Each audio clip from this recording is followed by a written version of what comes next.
Aloha, this is Jason from Hawaii. Welcome to a special edition of the Comics for Fun and Profit podcast. I am welcoming back a friend of the show, Erica Schultz. She is here to talk about Forgotten Home. It is a trade paperback coming out from Dark Horse on April 5th. She will be also talking about her new series, Bylines in Blood. This is a series that she's co-writing with Van Jensen. It is an Aftershock comic. Issue 2 is out in stores right now, and issue 3 will be out on March 16th. And also, too, we'll be also talking about her original graphic novel, The Deadliest Bouquet, that is now available to buy from her website. Erica, welcome back. How are you doing today? I'm doing okay. Thank you so much. Aloha. Thank you for having me back. No, thank you very much. Thank you very much for coming back. This is so awesome. Now, if you are a new listener to the show, please check out my first interview with Erica. That came out last year. It was Comics for Fun and Profit, episode 642, dated May 29th, 2021.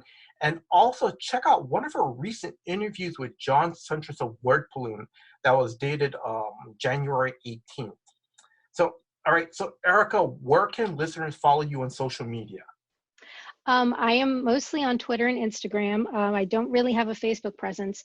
So my Twitter is Erica Schultz, SCHULTZ 42. And my Instagram is Erica Schultz Writes, WRITES. And my website is ericaschultzwrites.com.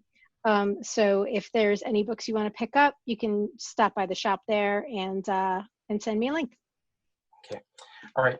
Now, listeners, we're just going to jump right in. I'm just going to start off. We're going to start talking about Forgotten Home. So, Erica, just for the listeners, what is the story about? The easiest way to sum it up is I wrote it down. While investigating child abductions in Montana, a deputy is drawn back to her home world where she fled a civil war and renounced her claim to the throne. So it's basically about a young woman named Lorraine, who is a refugee. She looks human, but she's not. And she flees her homeworld of Janata and comes to Earth and makes a life for herself here. And she joins the army. She's a soldier.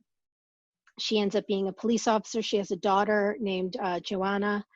And then while she's investigating, what she thinks to be an Earth-based crime, she finds out through her investigation that there are links to her home, and it brings her back to a place that she fled and sort of the consequences of her actions of fleeing, 15 years earlier. Mm-hmm. Okay. And then, let's see. Now, how did you come up with the story? So when the movie Frozen first came out, everybody was, really enthralled with that. And I understand, but I didn't really get it. So I said, as a joke, I want to make sort of the anti-Frozen, about two sisters that hate each other and want to kill each other. Yes. So I started working on that, and the story started going in two different directions. So I sort of cut some of it out and pushed it aside for another story that I'm working on. And then the other bits that I sort of, cobbled together were the beginnings of what became Forgotten Home. Mm-hmm. And then I just started building from there. Oh, okay. Now, because you've already talked about some of the main characters, but one of the main characters, like you said, that there are two sisters on Janata. Is that correct? Am I pronouncing it? Janata, yeah. Okay. Because one of the sisters was Queen Carlista, and her sister Rani. Is it Rani? Rainey? Rani, yeah, who was the princess, but then after Carlista dies, she becomes the queen, yeah. And now also too, because I'm going to let you explain, because Rani has ties to Lorraine and Joanna. Can you explain that for our listeners? Yes, Rani, Joanna, and I always talk about how this is a story about three generations, and it is. So Rani, Joanna, and Lorraine. Rani is the grandmother, so she's Lorraine's mother, and then Lorraine is Joanna's mother. So it's literally 3 generations of women who all have these incredible responsibilities and how they deal with them in very different ways. Yes. So Rani is currently the queen, and Joanna is her granddaughter, and she had never met her granddaughter because when Lorraine fled, she made sure that Joanna would never come back and visit, where she really came from. So basically, when Rani first meets, when Rani sees Lorraine after 15 years, there's this sort of mix of emotions. But when Rani first meets her daughter, Joanna, she sees an opportunity. Because Joanna doesn't know anything about Janata. She doesn't know anything about, the history, the despotic queen or any of that. So she uses it as an opportunity to sort of rewrite history and sort of just tell Joanna the bits that she needs to know to sort of get her on her side. So then it sort of turns into this sort of 2 against 1. And, Lorraine is also sort of dealing with penance because, she left 15 years earlier, and she didn't just, tie up all loose ends and leave. She literally left in the middle of the night. Yes. And she had a fiance, and she was a general in an army that she literally left without a leader. And there were a lot of things that happened because of her, in her mind, leaving for self-preservation, but in other people's minds, leaving for being selfish and leaving. Yeah. I'm not going to give too much away about, Queen Rani. She's evil. She's the evil queen. But it's not just. But the thing is, it's not that she's not just. To me, when I was reading the story, she's not just. Yeah. Yes. Okay. She's evil. Okay. But she won't give second thoughts about what she needs to do, because I mean. Yeah, she's very focused. She's very myopic. Yeah. And she'll just take care of things. I'm not going to. She's a great project manager. Yeah. Oh my God. But okay, because I don't want to say too much because I'm going to probably give stuff away. So I'm just going to go to the questions. How much fun did you have writing Queen Rani? How much fun did you have? I had a good time writing her because her personality is do what I say or get out of my way. Yes. And her personality is basically, I'm going to get what I want. You have two options. You either help me or you get trampled on. Yeah. But I'm still going to get what I want. And that sort of focused energy is very interesting to write, because in her mind, she is 100% right at all times. And there is nothing that anybody can say that will deter her from her goal. And yeah, I mean, she is very self-righteous.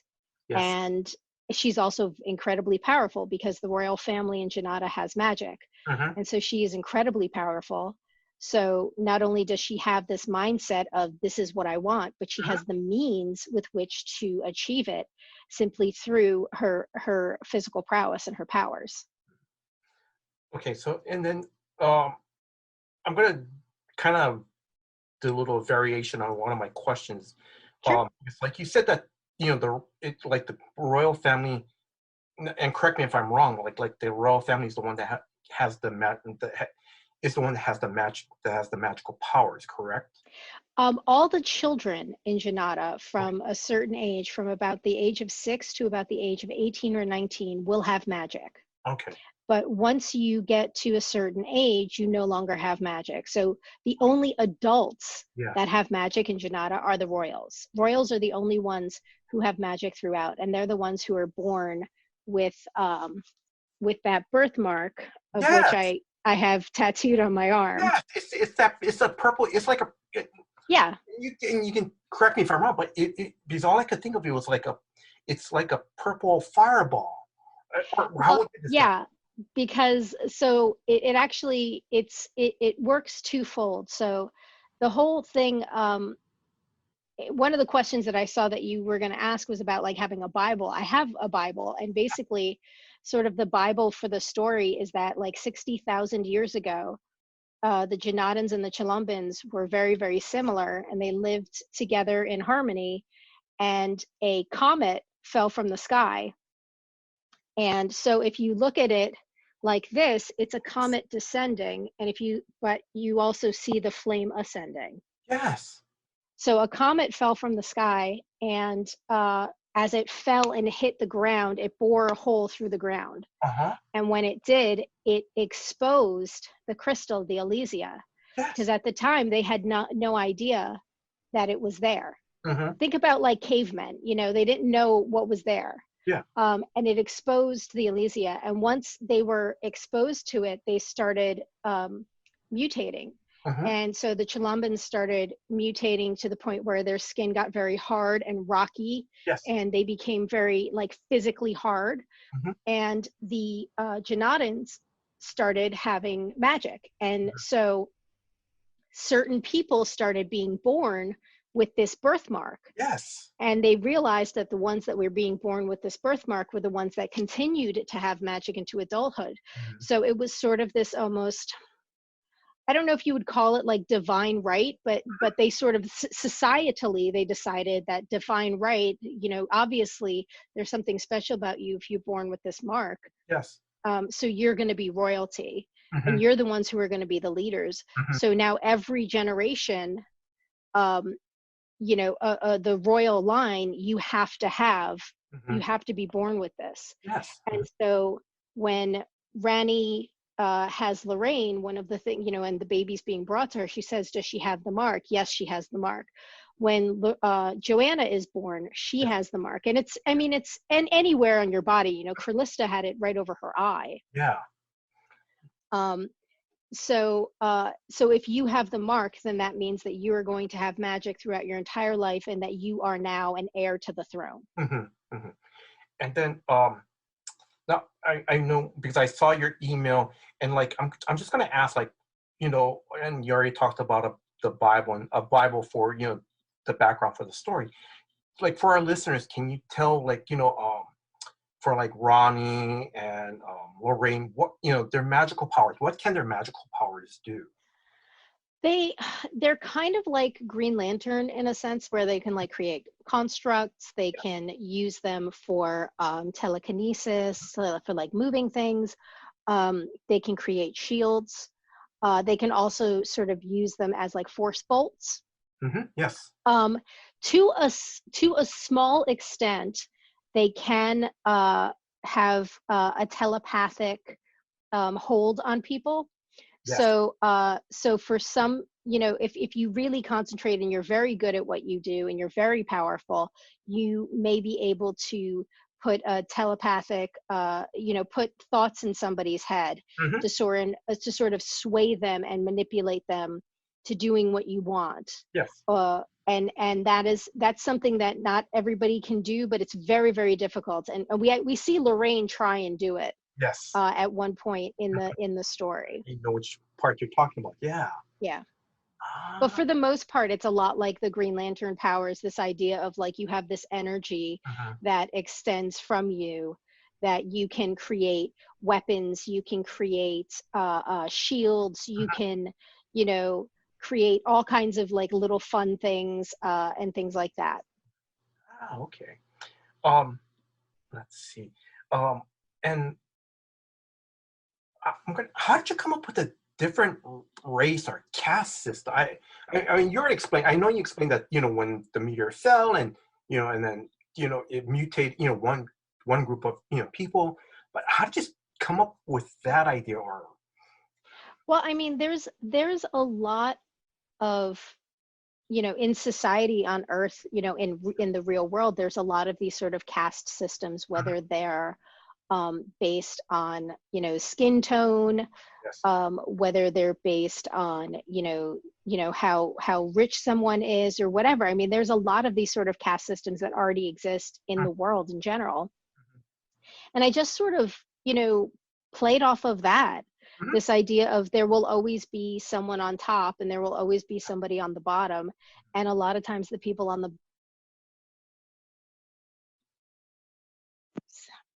stupid, I hope, sorry, Oh, why are you sorry Drew, for cut that? that out. I got a spam call Oh, no, it's in all the right. middle of it. Drew, cut that all out. Okay. No, we'll just keep. Are you okay if we just keep it in? Yeah, it's fine. It's Yeah, fine. I mean we're fine. Um, Just yeah. but I just sort of I played off of that Mhm. of that idea of a caste system, and in this case it's a matter of like a magical caste system kind of thing. So the Janatans have magic, and they're very tall and thin and lithe, whereas the Chalambans are they're very physically strong and imposing, but they're like made of rocks. Mhm. So it's like like Korg basically. And so they're seen as less technological. They're Mhm. seen as um, they live in a more natural kind of environment. Like their homes are made out of like caves and things like that, whereas the Janatans live in these incredibly futuristic palaces and things like that. So instead of being like, oh, it's just a different way of living, it's no, they have to be less technological and less educated and less this. So there's always that sort of notion just anywhere Mhm. in the world. So I just sort of borrowed that idea. Mhm. But and because because it's very good. When I was reading through the whole story, it's very obvious, and and you know yeah, like I said, it's just very good. Because I'm trying not to say too much about the story or review too much. So um I do have to say, I do have to give a shout out to Kevin Maher, who is the one who created the logo and created the flame logo for the book. That is such an important part of that. And Kevin and I went to college together, and we've known each other like 30 years. mhm. Um, so I wanted to just give him a shout out. Oh, no, that's great. Now, since you're giving shout outs, who is the creative team on your book, and how did you get them all together on the book? Marika Cresta is the line artist, and she's the one who really, leaned into a lot of the sort of Ralph McQuarrie, Sid Mead um, references that I gave her. And she's currently working on Captain Carter for Marvel. She's just, a fantastic artist, and I saw some of her work online, and I reached out to see if she was available, and she's been so wonderful to work with. um, and she really brought she knew how to sort of meld this classic medieval aesthetic with a little renaissance, with a little you know futuristic Sid Mead, Ralph McQuarrie kind of aesthetic, and just sort of meld them all together in a really plausible kind of way. And she really did an amazing job. Matt Emmons was our colorist on it. And it was like one of the first projects really that he was working on that wasn't one of his own projects. So, we put him through his paces, but he did a great job. Cardinal Ray did the letters. And the book, I mean, it was 8 issues when we put it out originally through Comixology Originals. And we really, we were very, very proud of the book. And in 2020, we got 5 Ringo nominations for it. So it was nominated for Best Series, Best Writer, Best Inker, Best Letters, and Best Cover. Mhm. Natasha Alterici did all the individual issue covers, the monthly covers. Mhm. Um, so yeah, I mean, we were so proud of this book. And then when we were told that there was going to be a print version coming out, Mhm. we were just thrilled because we really wanted to, get it in our hands. Mhm. So yeah, the trade paperback came out digitally, Mhm. and then they're releasing the print version through Dark Horse now. Before I touch on the cover artist for the print version, I just want to say, and you said, correct me if I'm wrong, Matt Emmons was your colorist, correct? Yes. Because And Natasha Alterici is our cover artist for the single issues. um, because I love the colors on Janata. I mean, it looks so beautiful. Um, it it's because when I was reading it, it was like it was just very. To me, the colors were very bright, and no, and that's there's nothing wrong. It was just nice. It was just bright. Yeah. But then I kept going. This is so cool. These are beautiful pages, but I'm kind of going. But the story wise, it's like it kind of sort of hides a dark, deep secret. And That's the thing, is like the colors are bright and sort of like very warm, but yeah. some of the characters are extremely cold and calloused. Mhm. So it sort of has this like, you know, it's this sort of like hiding, um, what's the word? It's kind of like a subterfuge kind of thing. Mhm. Yeah. And then let's see and then Marika, like I think in issue 2, either the second or third page, when we see, I'm gonna The say, tower. yeah, oh my God, that is beautiful, because I'm going, oh my God, that is, it you know yeah, it's just one of those where it's like, it this looks like it could be from, one of those science fiction, one of those nice futuristic science fiction movies. It was great. And Yeah, then she's a trained architect. So I mean, she really knew how to bring this aesthetic to the story. And I said, just, lean in, do whatever you want, make it as futuristic as you want, and as sort of medieval with some, renaissance, I mean, and we were just sort of pulling reference from different time periods, like very European Renaissance, Western European Renaissance, and this, that, and the next thing, and just sort of melding them all together. And she really did a great job with it. oh, she really did. And let's see, I was also going to mention, wow, I don't even, well, anyway, I was going to mention, I think it was in issue number 6 or 7. There's a close-up of Lorraine's face. She's in the dungeon facing Joanna. There's a close-up of Lorraine. There's like 2 panels of close-ups of her face. And I thought Marika nailed it, because there was like a Terry Dodson vibe to it. It was, oh my God. Yeah, yeah.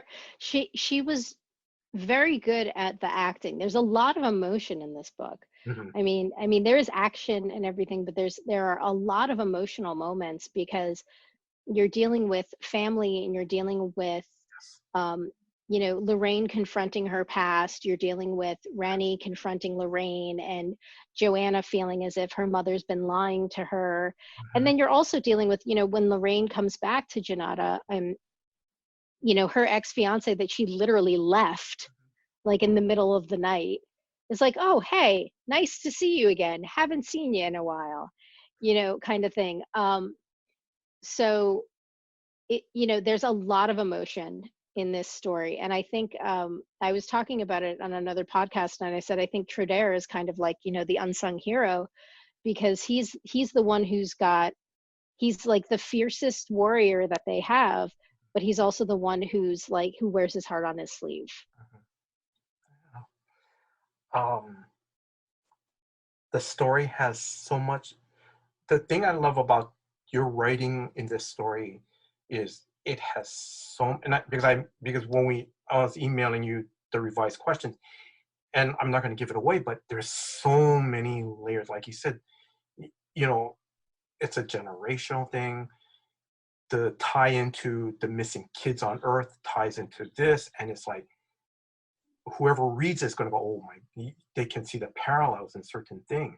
Yeah, and what's nice about um, the story is with each issue, each layer is revealed slowly, and it's very nice.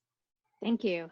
Yeah, I mean, we had pitched it to a couple of publishers who had wanted it to be a 5 issue series.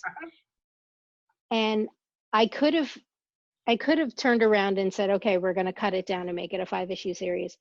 But I think that a lot of the depth of the story and a lot of the characters that we check in with, you wouldn't have been able to have the relationship between Trudeau, Carol, and Lorraine. You wouldn't have been able to show Deco and his journey, and Yes. you wouldn't have really been able to see what's going on in Janata and how the society is if Hmm. we had just done it in 5 issues. If we did it in 5 issues, it would be a quick 5 issues. Yes. And I think the main story would be there, but a lot of the extras, a lot of the richness that really, I think, helps the story along and helps sort of with the emotional journey of all of the characters is what we were able to explore in the 8 issues. So I was really thankful to Comixology Originals for letting us go the 8 issues, whereas everybody else was like, no, we want 5 issues.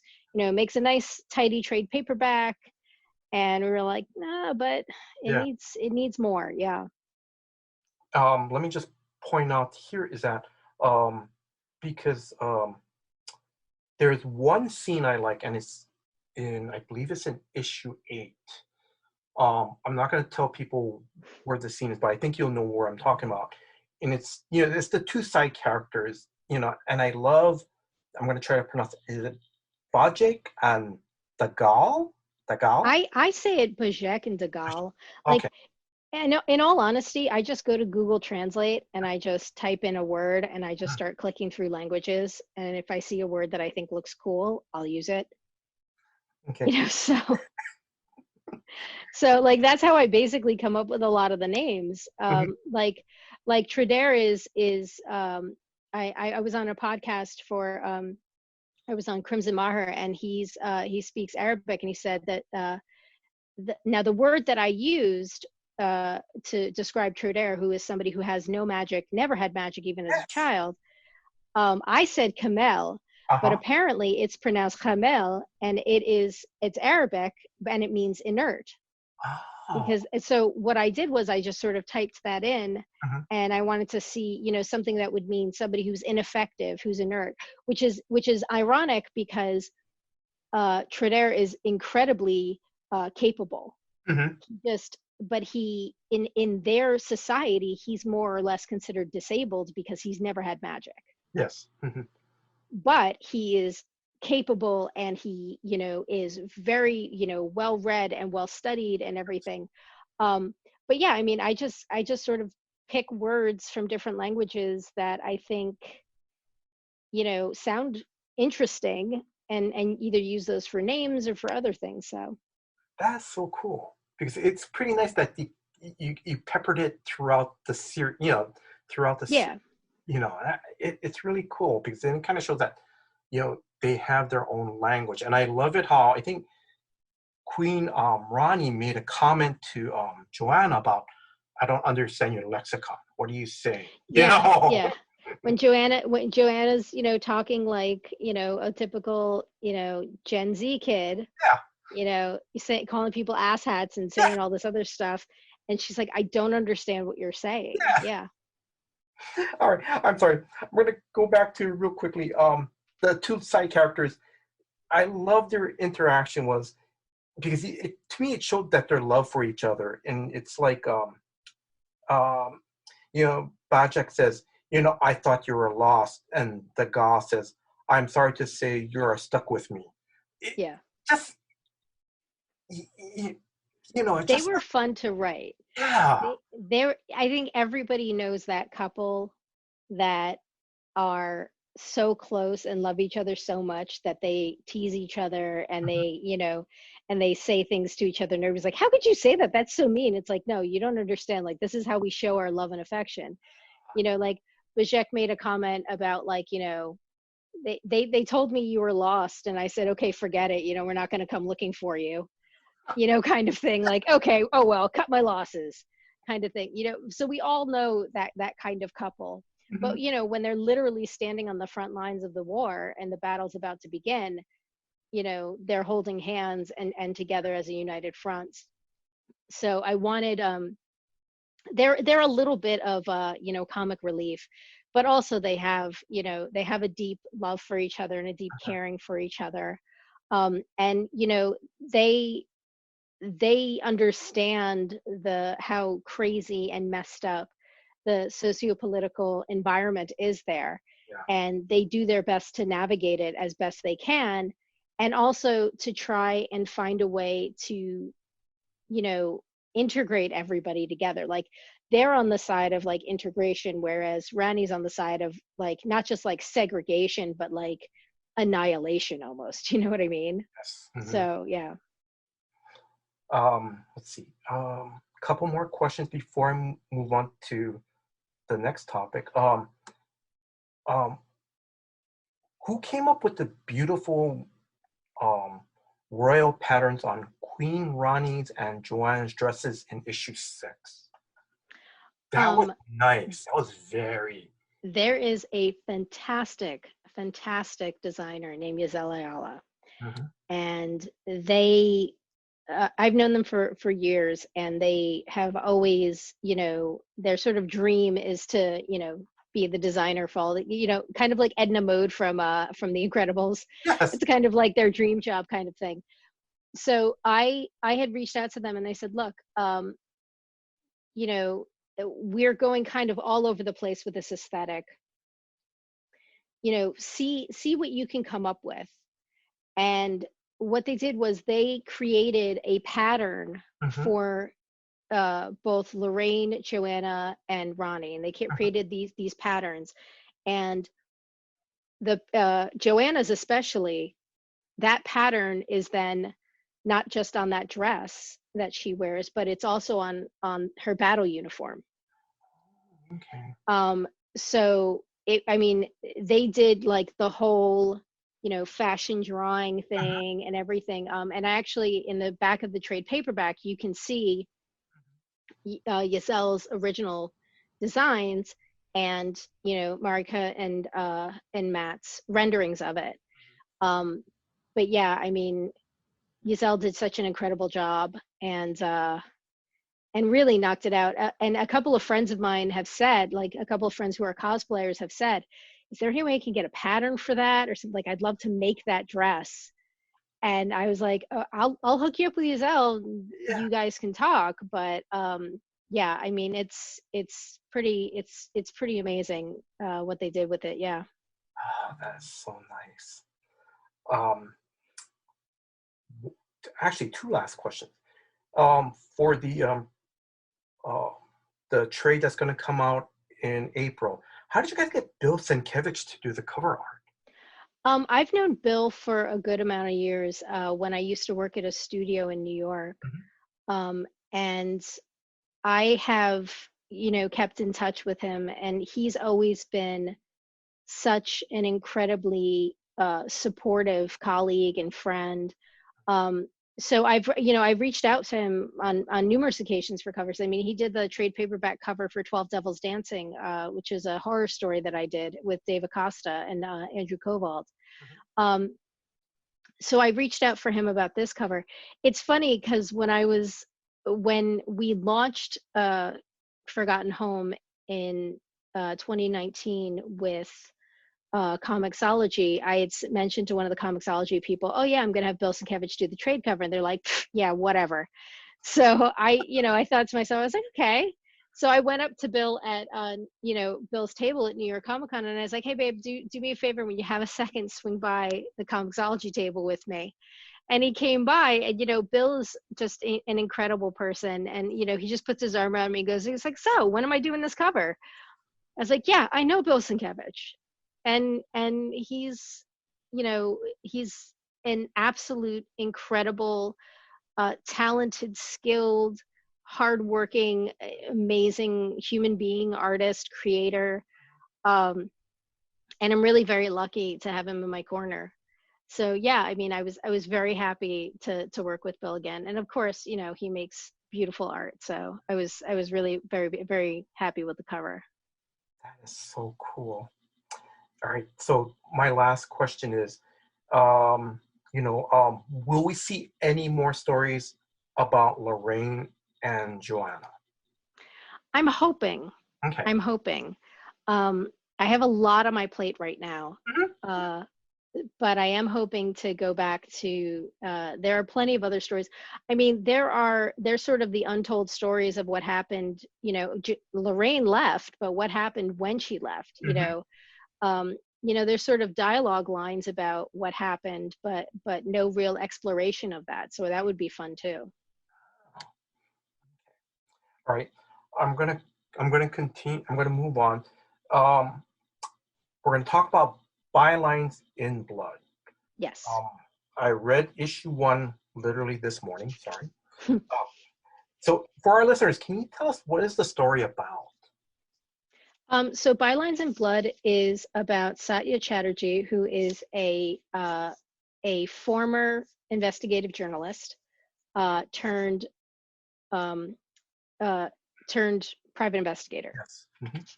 and it's in the future to the point where we said it's probably a good 5 to 7 years into the future. Mhm. The irony is that there's a big pandemic that happens, um, Yes. and um, Van and I came up with this concept back in like early 2019. So everybody's like, oh yeah, they're totally leaning into the COVID pandemic. No, we came up with this idea before COVID. Um, so because of the pandemic and a lot of the sort of disinformation and misinformation, Yes. a lot of people societally do not trust anything. They don't trust any type of media. Mhm. So a lot of the real, what we would consider sort of reputable newspapers, cratered Mhm. and shuttered. And Satya was working for the Herald. Yes. And we give it it's just the city. We don't say Mhm. it's New York. We don't say it's Los Angeles. It's sort of this generic idea. And she had a mentor at the Herald named Denzin, and when she when she left and everybody lost their job, Denzin wanted to say, we're going to create our own newspaper. And she said no. She's like, I can't do this anymore. She went off and became a private investigator, and he continued putting out his own newspaper, and he sort of stumbled on a a, a pretty crazy conspiracy that was going on, and unfortunately it got him killed. So when Satya learns of Denzin's death, and she hadn't spoken to him for several years, she then makes it her mission to find out who killed him, why, and to bring them to justice. Mhm. Oh, okay. Um, like I said, I know you guys. So okay, I know you came up with the story like in 2019. Um, let's see. Oh, let me see. Um, how did I'm going to ask like, and these are probably like a couple process questions. Like, you Hmm. know, how did you and Van Jensen team up with the series? I mean, like was it over like a Zoom We call meeting or hey, what if like we actually, it started out as like a joke that we were just sort of joking on Twitter about, and Van and I had known each other tangentially when he was doing Green Lantern over at DC. uh-huh, Um, and so we were sort of just joking on Twitter. Um, and then we jumped into each other's DMs and we were like, you know what, there actually might be something to this, funny little ha ha joke. mhm, There might be something to it. mhm, Um, let's get on the phone, next week kind of thing, and work it out. And so we started going back and forth. And then we said, okay, who do we know that as an artist that can pull this off? yes. And I had known Anike from Red Sonja from when I was lettering over at Dynamite, Uh-huh, and I knew her work from Red Sonja, and I knew she was working on Catwoman at the time, uh-huh, and we wanted someone who could do a lot of dark inks but yes. not make it look messy. Mhm, I think what happens sometimes is if you have a page that's got a lot of ink on it, sometimes you can't tell what's going on. mhm, But yes. with a Nikkei, there's a lot of ink on the page, but you can still see everything, and Mhm, everything is very clear. and she really, so we got she's in Spain, so Mhm. we had to sort of coordinate time zones, kind of like, trying to coordinate with you. um, so we coordinated time zones, and we got on a call with her, and she really loved the idea, and she just brought so much to the table in terms of the designs, and the aesthetic, and just the acting of the characters, facial expressions, and the fashion, and just really, I mean, she is such an integral part of us. I mean, it is a three-way creative process with the three of us. Like, we're all creators of this, and we are all really just invested in helping everybody else on the team shine. So I mean, she really has done such an amazing job, and she's doing colors and covers. She's doing the So colors. she's done everything for art for this. Mhm. So yeah, she's been a maniac with this, but it's such a, the output is so amazing. It is because, and I'm going to try to, hopefully I pronounce, I'm sorry, I'm going to try to pronounce the main character's name correctly. Satya, is that Yeah, correct? that's how we say it. I mean, Oh, I don't know if it's right, but that's how we say it. Satya. the thing I love about it is I guess like the trench coat thing, because it looks like some type of like it's not really a dark blue, but I love how kind of like, I guess like the inside lapel comes out as a nice bright yellow. Because, The idea behind that was that it's sort of the dark blue for the spirit, and it's that yellow for Dick Tracy. ah, So it's like you have these like two sort of very, very classic, very iconic, noir characters. I mean, Dick Tracy obviously is cartoonish, but still, played mhm. in that park. And so we sort of use those color wise to sort of give them just a quick homage. Ah, But yeah, it's the spirit in Dick Tracy. that is so cool. Yeah. Um, And that yellow color for her is throughout. So in the second issue, she is wearing this tuxedo, and mhm. it's very much based off of some of the clothes that Blake Lively wore in A Simple Favor. Because if you've ever seen that movie, Blake Lively is dressed impeccably, Uh-huh. and everything is like so, not just classy, but like really classy, like monocle classy. Mhm. And so Anike took one of the similar designs from that, Mhm. and with this beautiful yellow pinstripe suit, Yes. this is like woman's tuxedo that just looks so gorgeous. And so that yellow sort of carries us throughout, and that's kind of her calling. That's Satya's calling card throughout. Okay, so I'm going off the cuff, Erica. So so I have to check out that movie, find that movie, check that one out. Um, because it's kind of sending me into a rabbit hole because, and like I said, this is really off the cuff, and I'm going in a different rabbit hole.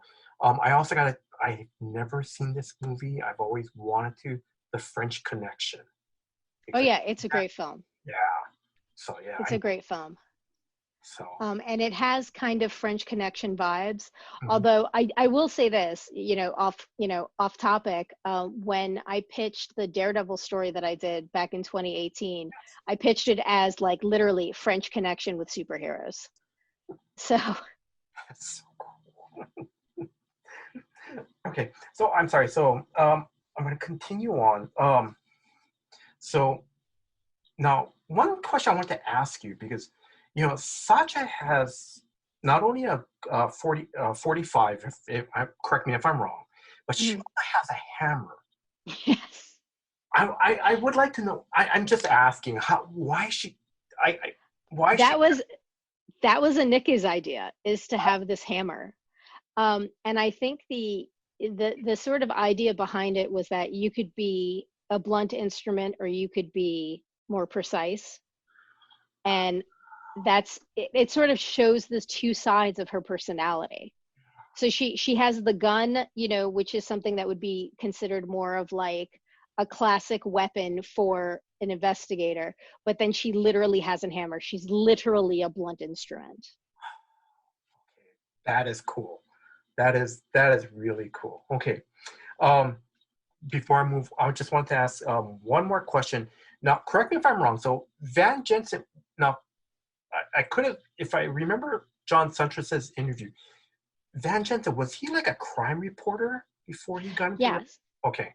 Van used to be a crime journalist, a crime reporter Okay. for a paper in the Midwest. I want to say in the Nebraska area. I'm not Mhm. entirely sure, so I don't want to speak out of turn. Oh, hmm. But so yeah, Van was a reporter. So I told him, I said, look, you're the real reporter here. I don't count my time as running the paper in college. Yes.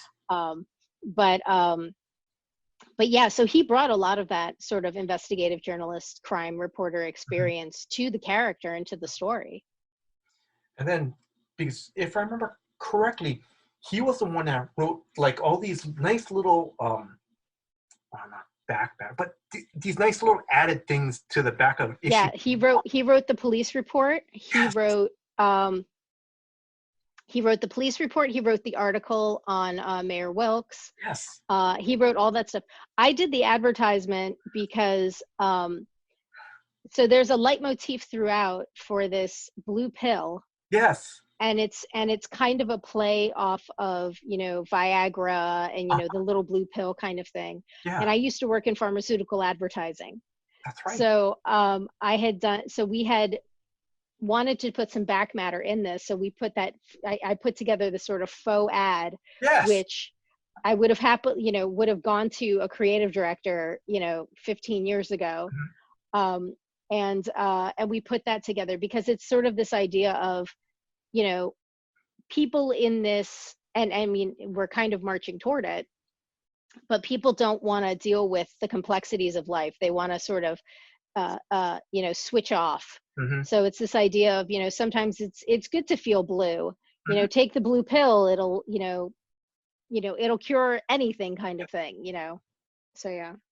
But I have to say, when I was reading through the first issue, I came across this like, oh, wow, we have drug ads now in comics, and it took. I'm going to say it took me. I was kind of going, okay, wait, let me, because it looks. I mean, I know it looks. I mean, It's after what a while, used to pay my bills. yeah. But the thing is, but I love it how you have like, you know, like what is like the actual like medical term of the pill, Yeah, the generic name of the pill. dosage. Yeah. Oh, that was great. Like I used to, I worked on Flonase, which is fluticasone propionate, I think it is. Mhm. That would have like, so you'd see Flonase as the brand name, and then it would have fluticasone propionate underneath and things like that. So I wanted it to look like a real ad because we want this world to feel real. We want it to feel immersive. Yes, there's a lot of like leaps and bounds that we take, obviously. Um, but we think that there's technology has been pushed enough that it looks new and fresh, Mhm. but not so far that it's not relatable. Like people still have phones, cell phones, but they just look a little like more updated. They look a little like maybe they're a little thinner, maybe Yes. they they're the size is a little different, they're a little more accessible, that kind of thing. Like remember when the smartphone that can fold came Yeah. out like a couple Yes. months ago? Everybody was like, oh my god, it's the future, that kind of thing. It's still accessible to now, in the sense that like it's still a smartphone, but it can do this kind of cool thing. So we wanted to make sure that the world that we saw and the world that was being presented Mhm. was still relatable, and it didn't feel so 200 years into the future where nothing seems relatable. So we wanted the audience to be able to still sort of be like, yeah, I could see that happening in 5-10 years, that kind of thing. Okay. Erica, I'm just gonna ask, how are we on time? Because I got, I mean, should we try to end in an hour, or because I got some stuff, or and we can We kind can, if you want to keep going, we can keep going. I'm okay until 5:30. of, okay, all right, okay. So, all right, I'm gonna ask one off the cuff question is, because you mentioned because you mentioned um uh, I'm gonna try to pronounce your artist's name. Uh, Anike. Aneke, because Yeah. she did the shirts, right? Yes. I love the shirts because there's writing on the shirt, and because at first, I think the first shirt I misread, and I was like, and then I start to see like, and then this is on issue one, like, or Sadia wears one shirt where it says vigilante, or I think Yep. vigilante. Yeah, that was pretty cool. So was that her idea? Yeah, she was the one who started putting all these cool things on the shirts. She actually had done a shirt that had a logo on it that was a real thing. Mm-hmm. So Oh yeah. um, we weren't able to use that. So it's actually at the end of issue 2. Tom will be wearing a shirt that has a picture of a cat on it that says Fluff, and Mhm. it's actually it's a picture of my cat, Simon. So when we weren't allowed to use the original logo of the shirt that she had originally put on, we did that. So our cat Simon makes a cameo. When you go to conventions and store signings, are you gonna bring Simon with you and Oh God, no. paw and put his paw and have him in an ink and have him stamped like issue number 2? No, He's I'm joking. he like does not. He's very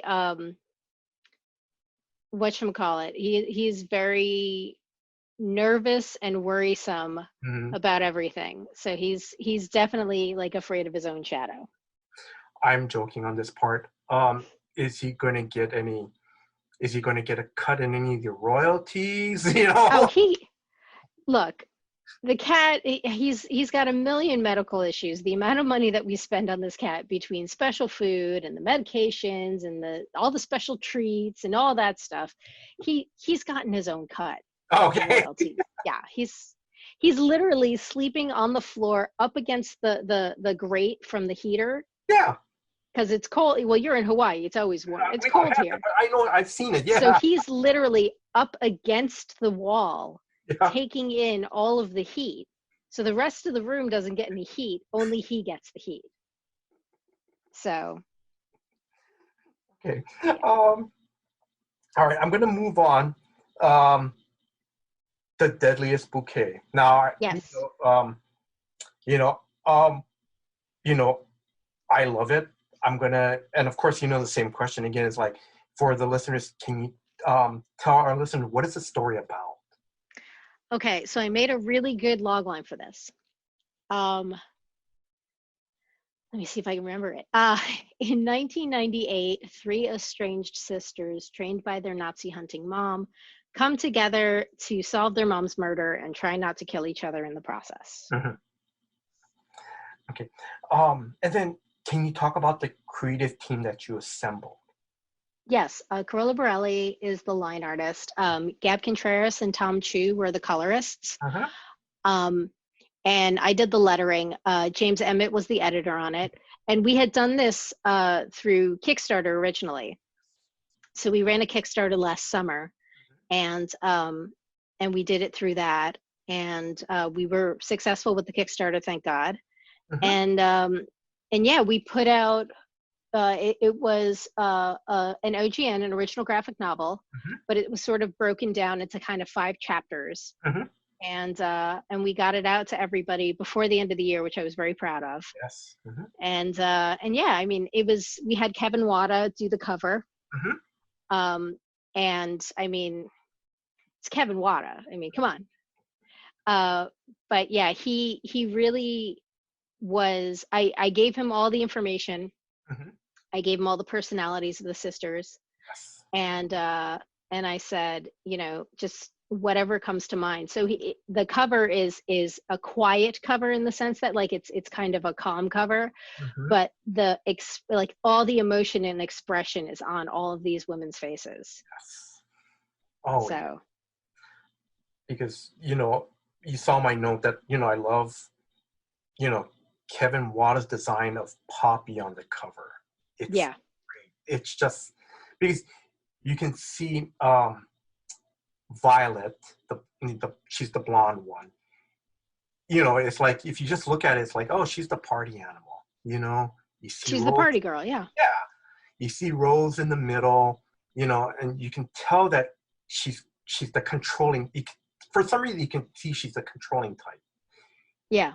And then, Well, I mean, as the oldest sister, she kind of feels like she has to, keep everybody, in control, make sure that everybody is doing what they need to do, everything's getting done, and I think that that's sort of the main reason why she stayed home, yes, to help run the flower shop, because she couldn't see Violet running the flower shop with her mom. oh yeah, And as we see in flashbacks, Violet had a very contentious relationship with Jasmine. So, the two of them would not have done very well, as they got older. but for me, I love the character of Poppy throughout the series because she's she's the nice neighborly wife, you know, Yeah. and her husband has no idea that she's like almost like a deadly assassin, you know. Yeah.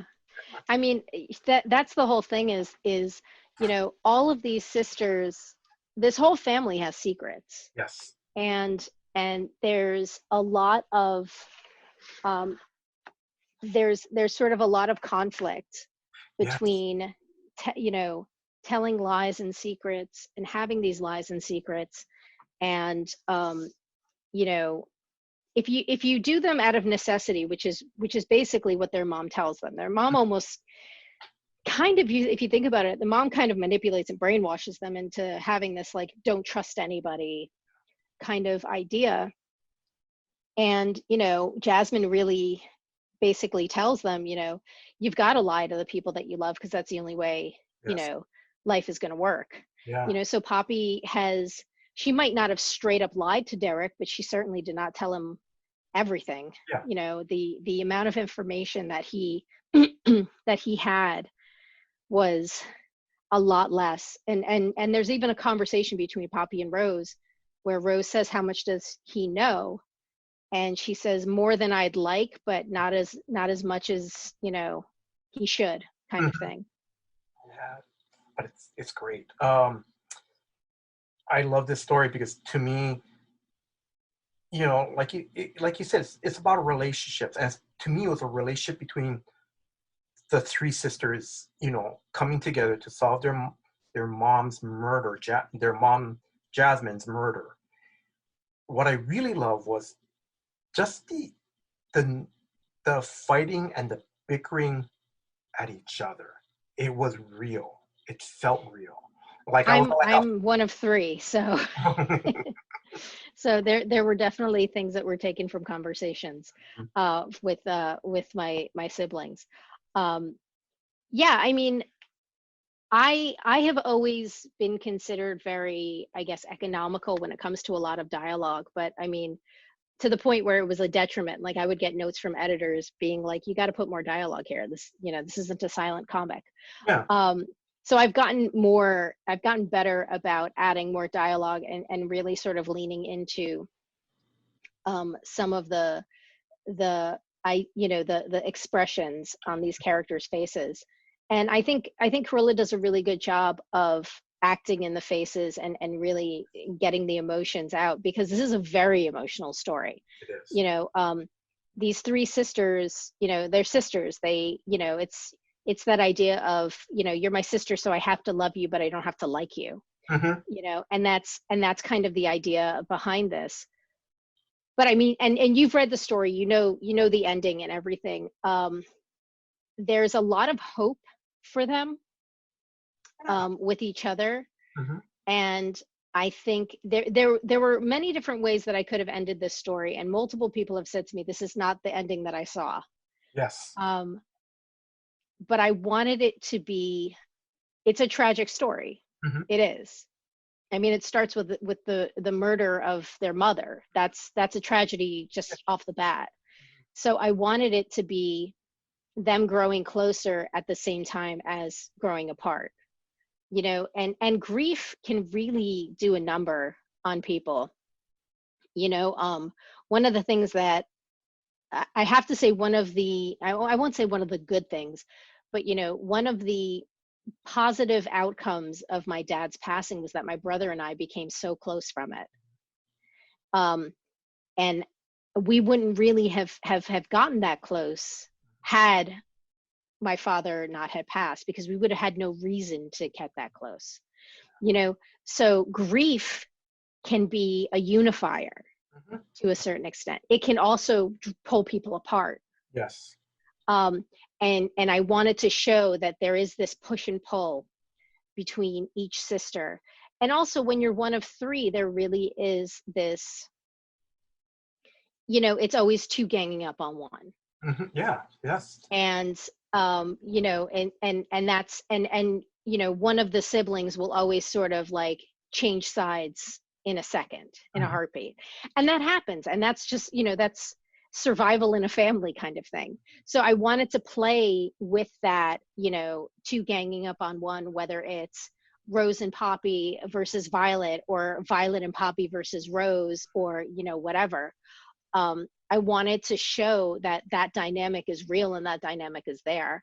And you throw that into the mix of the trauma that these young women grew up in, Yes. as well as just the trauma of losing their mom. I mean, it's a cauldron. Yeah, I'm sorry about your dad passing away. Sorry about Thank you. Yeah, it was several years ago. But yeah, it's going on 6 years. But I do have to say that the experience of the grief of that is what helped bring my brother and I much closer. So if there is a positive out of that experience, and then I'm much closer to my brother now. That is the positive I will take from it. That's really nice. That's really good. Before I move on, I just want to ask one more question about the deadliest bouquet.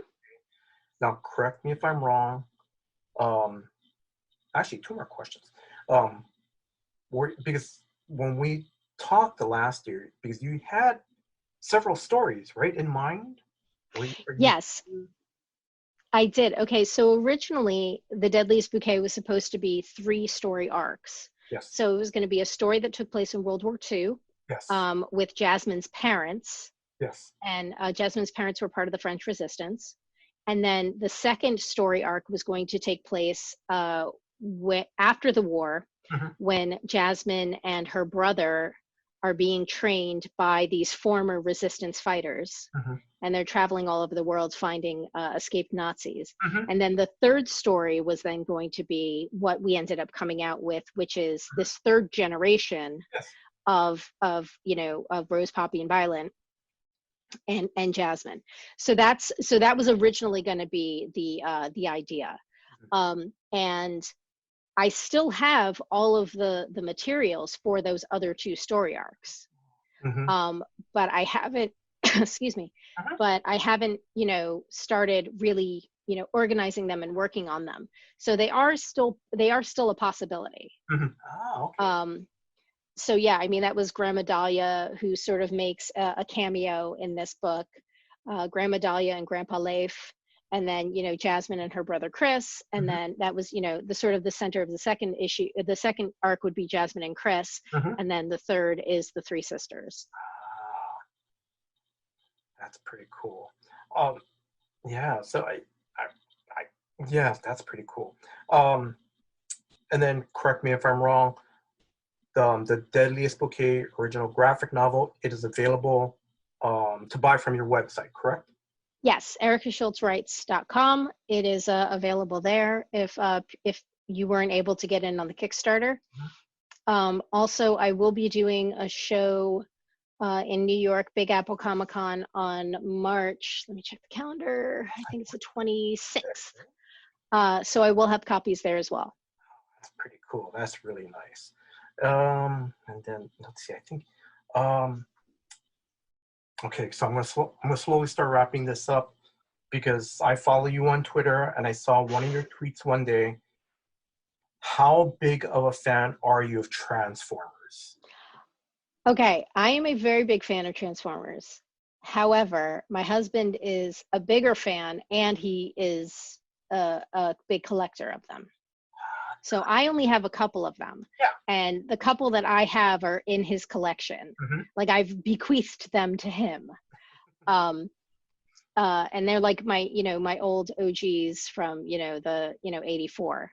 But I know you're going to ask me about the movie. Yeah. I am not a fan of Transformers, the movie, the 1986 film. I think it's 86, because of Optimus Prime's death. Oh wait, spoiler alert, people. Yeah. Yeah, the movie's almost 40 years old. Spoiler alert. Yeah. I think I've only seen one or two of the Shia LaBeouf ones. Oh, yeah.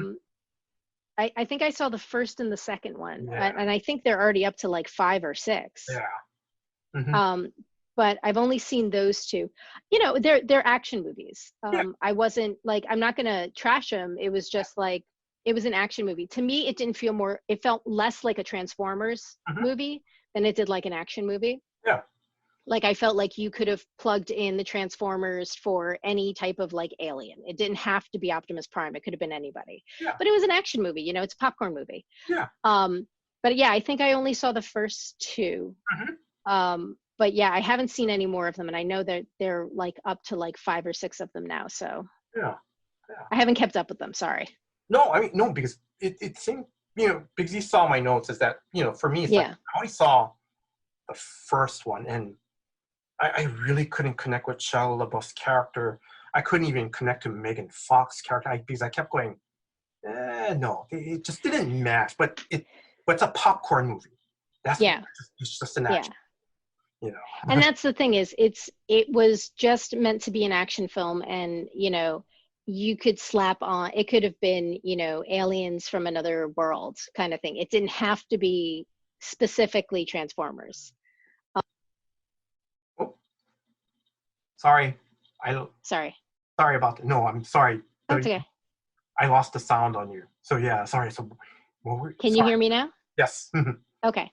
So yeah, I mean, I just think that, like you said, it's a popcorn movie. It's an action movie. It just wasn't really a Transformers movie.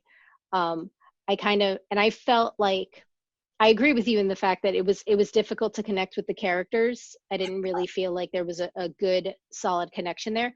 But also, I think the other thing was that some of the way the characters that we knew and loved, like Optimus Prime, I don't think was really Optimus Prime. Like he didn't feel like Optimus Prime. Yes, the same actor was voicing him, but there was something missing to the character. And I didn't feel, I guess this is the best way I can explain it. It didn't feel like it had the same heart. Yeah. You know what I mean? So yeah. Okay.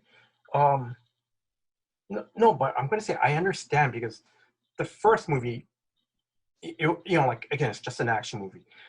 The only scene I love in the end, when Optimus Prime says, or he says the tag, like, there's more to them than meets the eye. Yeah. That was the only thing. Oh my God, this is so great. But, it's the end of the movie, I thought the Bumblebee movie was pretty good. Oh, okay. I've never seen that one yet. I thought the Bumblebee movie was pretty good. I think that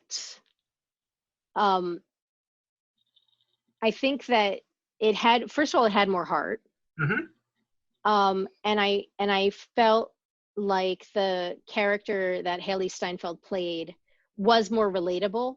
Yes. And I felt like she had a little more, she was more like accessible, in the sense that, like, I felt like Spike and Megan Fox's character weren't very accessible. Whereas her character was very accessible. Yes. And so if you get a chance, check that one out. I think that one was pretty decent. Oh, okay. Because I mean, I remember hearing a lot of good reviews about it. I just haven't found the time to watch that one. So yeah, I would definitely say watch that one, because that felt more like a Transformers movie than the other. And like I said, I've only seen 2. So the other 2 that I saw, that felt more, Bumblebee felt more like a Transformers movie rather than the other 2 that I had seen. And it felt more, it definitely had more heart to it. And it definitely felt like I mean, obviously it's not exactly what we had as a child, you know, but it felt closer to that than than some of the other live action ones. Let's see. Have you ever met any of the voice actors from the cartoons at any of the conventions? Whether you went as a creator or as a fan? I don't think so. I never went to BotCon when they used to do BotCon. I never did that. But I do have a friend who I think voiced a Transformer. I mean, my friend Jason Spizak does a lot of voiceover work. He's actually on Arcane right now. He's doing Silco on Arcane. And I think he might have done a Transformer or two. Okay. Yeah. But I haven't, like, I've never met any of the original, you know, like Neil Ross or, you know, Peter Cullen or Frank Welker or any of them. I've never met any of the original voice actors now. I'm going to ask, did you and your husband get that HasLab Unicron? No. You know, we didn't get any of the HasLab stuff. It's interesting. HasLab's been really a very interesting thing where they did the Sentinel, they did the Unicron, they did the Rancor. Yeah, oh yeah. Some of the things that they've put out, I'm just kind of like, $600? You know, I think the Unicron was something like $600 or something ridiculous like that. So I was just like, that's nuts. He did get the Ark, though. I will tell you that he did get the Ark. Oh, I'm sorry. What is the Ark? So the Ark is in the cartoon, the ship that's sticking out of the mountain. Okay. Is that sort of orangey, you know, macaroni and cheese colored ship. That is called the Ark. That's the Autobot ship from Cybertron that they fled Cybertron on. So they retconned this in the comics, I think. So the Ark is now a Transformer. So it is this, you know, large pizza sized thing that transforms into a robot, and the joints are very clicky and loud. And it's very heavy, and every time the cat jumps up onto the shelf, I'm terrified that it's going to fall. And I'm not terrified that it's going to fall and hurt anybody. I'm terrified that it's going to fall and break, because the thing was like $200. Oh my God. Wow. I'm like, you better not break that $200 toy that you bought. Kind of thing. So yeah, but that wasn't a HasLab thing. That was something else. It might have just been a Hasbro thing. But yeah, HasLab's been kind of interesting seeing what all the things that they've been putting up there. I think the Sentinel was the one that really sort of caught my eye at first. And the Unicron. Although the people who've gotten the Unicron, they say it's just like, it's almost unwieldy. It's like so big. It's like difficult to maneuver. Like it needs like its own like desk kind of thing, because it's just like so huge. But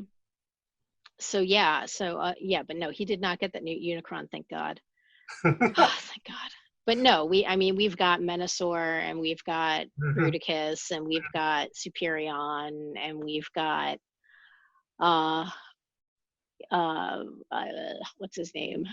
The Constructicons come together and make Devastator. And yeah, I mean, his office is not a small like space, but he's got like all these display cases that you walk into his office and it's just this like tiny little space. But like, you know, I remember when we bought the house, like walking, I was like, oh, this is a decent sized office. And now it's like this tiny little thing because he's got all these display cases. But yeah, I mean, he's the one who's really the collector. I enjoy the stories. And IDW, I would love to write a Transformer story. I know I pitched a couple for Transformers Galaxies. I would love to be able to do that, please. That'd be fun. But yeah, I mean, he's also read like all the comics and, you know, kept up with everything. So yeah, he's like the walking Transformers encyclopedia. Okay, so I'm going to say whoever has the Transformers license right now. Oh, yeah, that's right, because IDW doesn't have it anymore. So yeah, whoever has it now. Yeah. Is it Skybound? I think. Maybe? I want to say Skybound. Yeah. Yeah, I think so. Let's just say, after they hear this interview, you get a phone call from Robert Kirkman. Skybound, call me. Yes. Would you have a story ready to pitch for them? Oh yeah.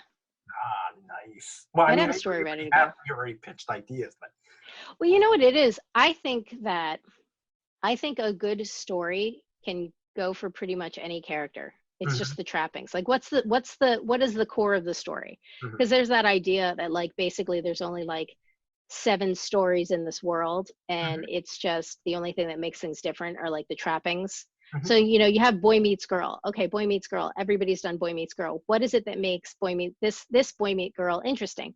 Well, it takes place in 1941 Paris. hmm Oh, okay. What else makes it interesting? Well, she's Jewish and he's an SS soldier. hmm So that's what makes this an interesting boy meets girl, as opposed to just boy meets girl at a mall or boy meets girl whatever. No, you set it in a time that is the background on which this story is unfolding uh, uh, automatically adds to conflict to the story itself. So I think any story that you can tell with any character, as long as you make sure that your characters, your plot, and your world hmm sort of work very well together. I always talk about like character, plot, and world as being kind of like a three-legged stool. You want to make sure that all three are supporting each other to be able to support your story and everything, and really, express to your audience what it is you're trying to say. I'm going to start wrapping this up. Okay. Um, what is the most fun or cool thing you love working in comics? Um, I really love working with incredibly talented people. I'm hmm very lucky that I've worked with so many importantly, just incredibly, amazingly talented, um, collaborative, caring people. And I like that. I like being able to bounce ideas off of each other. You know, I like breaking a story, like finding out what's important. I like listening to writing down a character and then listening to what it says back to me, kind of thing. I like creating. I have to create things, and this medium and this career has given me the opportunity to do that, and I'm very grateful for that. That's really nice. Any closing words to our listeners?